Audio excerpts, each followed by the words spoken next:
Hello, good afternoon everyone. Manang Leads again. Hello, hello, hello. Kumusta, kumusta? Ayan, so another video after ilang araw na wala akong upload. Talagang kinakapos na ako sa time sa pagvi-video. Pero sa video na to, gusto kong pag-usapan natin yung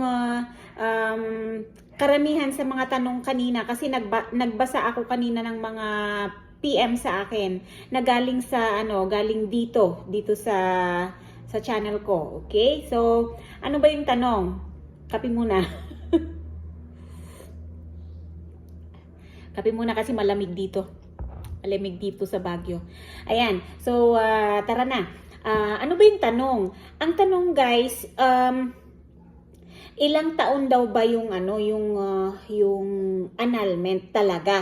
Talagang talaga. Ayan. Kasi may nakausap na naman kasi ako na tatlo na biktima ng scam, annulment scam. Ayan. So, ayan. So, tinatanong nila talaga, ilang taon ba talaga ang annulment? Ayun. So, alam ko may video na ako about dito, pero yun nga, matagal na, siguro mga 1 to 2 years na yung mga videos ko na kasi matagal na rin kasi itong channel ko.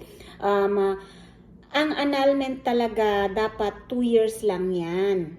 Dapat 2 years, tapos na. Although may mga umaabot ng 3, 4, 5, ganon. Huwag lang lalampas ng 5 years kasi kapag lumampas ng 5 years, madidismiss yan. Ayan. Pero dapat ang annulment, 2 years lang talaga. Yun ang sabi sa akin ng attorney noon.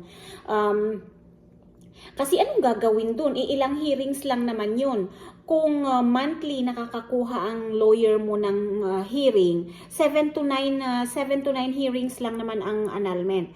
So, kahit sabihin natin na from the time na na-file yung annulment mo, tapos tsaka ka lang nagka-hearing after 2 to 3 months, kahit sabihin na natin 12 months, tapos na yung hearing. Ganon. Tapos, maghihintay ka na lang ng decision. Kahit sabihin natin 1 month. Tapos, yung COF. 1 to 2 months. Tapos, PSA na. Yun.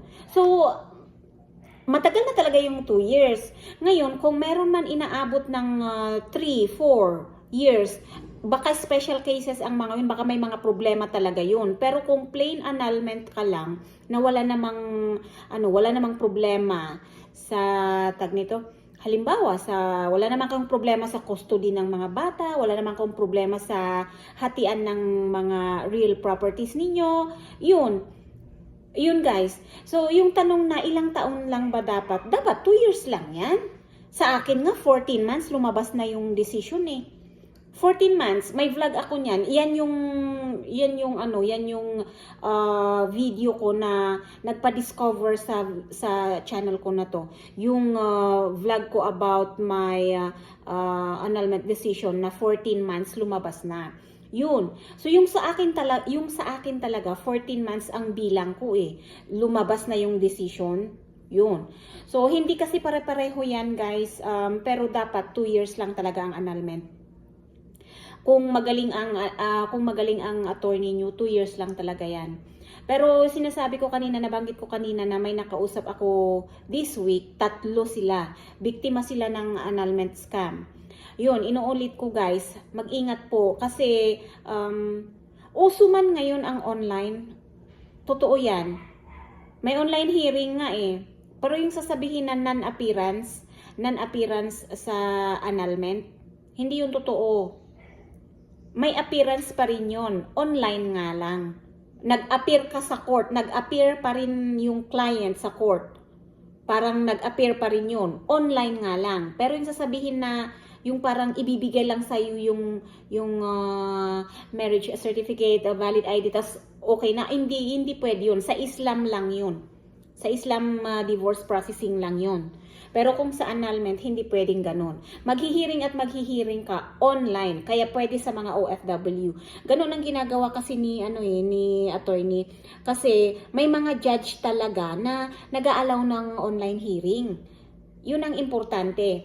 Yung judge sa court. kung i-allow ang online hearing, well and good. Swerte nyo. Kaya ang saswerte ng mga OFW ngayon, kasi may option sila. Kasi nga naman, ang mahal-mahal umuwi. Mahal umuwi dito sa Pilipinas. So, totoo man, kung ino-offeran kayo online ng online hearing, totoo yun. Pero mag-ingat kayo kung legit ba yung kausap nyo. Yung isang kausap ko na sabi ko victim ng annulment scam, ang nakausap lang niya, never niyang nakausap ang lawyer. Walang ganon. Dapat kapag annulment ka, ikaw mismo ang makipag-usap dun sa lawyer. Yun. Kagaya ng ginagawa ko, di ba nagre-refer ako, kaya nga may 5,000 na referral fee kayo finder's fee, parang kumbaga sa boarding house or apartment, finder's fee. Kasi ganun din ako sa apartment dito, yung mga gustong pumunta dito sa Baguio na magpapahanap ng tirahan, may finder's fee po yan. Ngayon, kay attorney naman, referral fee ang tawag ko doon. Yun. So, kapag annulment ang kailangan nyo, i-refer ko kayo kay attorney. Hindi ako ang kausap nyo kasi hindi naman ako attorney Hindi naman ako ang magpaprocess ng annulment nyo. Attorney lang ang pwedeng mag-process ng annulment. Hindi pwede yung i-assist daw. Kesyo i-assist daw sila. Naku! Tapos sa kanya sila nagbigay ng pera. Ako hindi. Referral fee lang talaga yung hinihingi ko sa inyo kung annulment ang kailangan nyo. Doon kayo kay attorney, ganun. Pero, bigyan nyo ako ng 5K. At least, legit naman na. Attorney naman talaga yung pupuntahan nyo. Yung attorney mismo na nag-ayos ng annulment ko, ganun. Pero kung Islam divorce, sa akin na, okay na sa akin. Kasi hindi naman kailangan ng attorney sa Islam divorce Yun guys.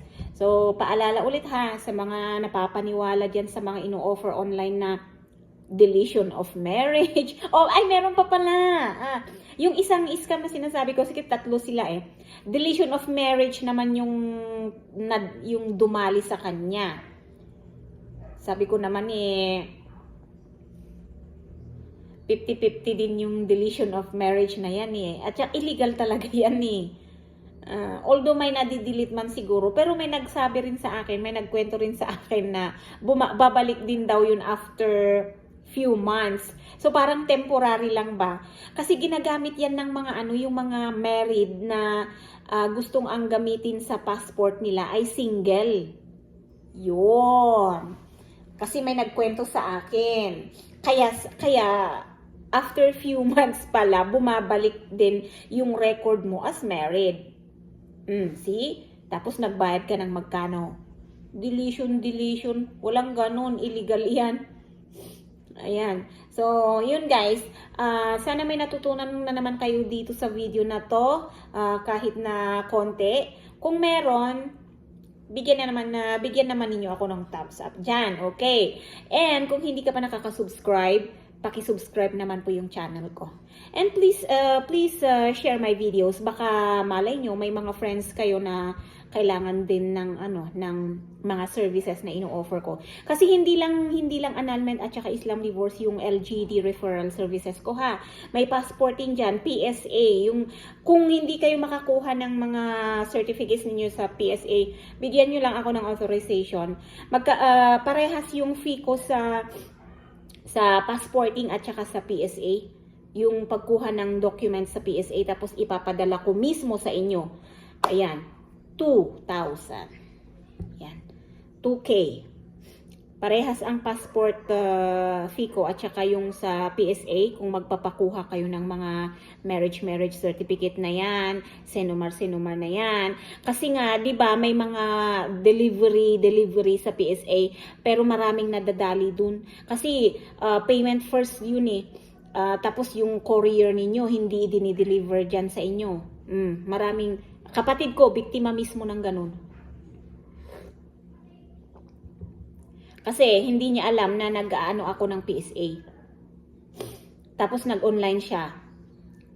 Hindi dumating yung PSA niya. Pero nagbayad siya. Ano ba yan?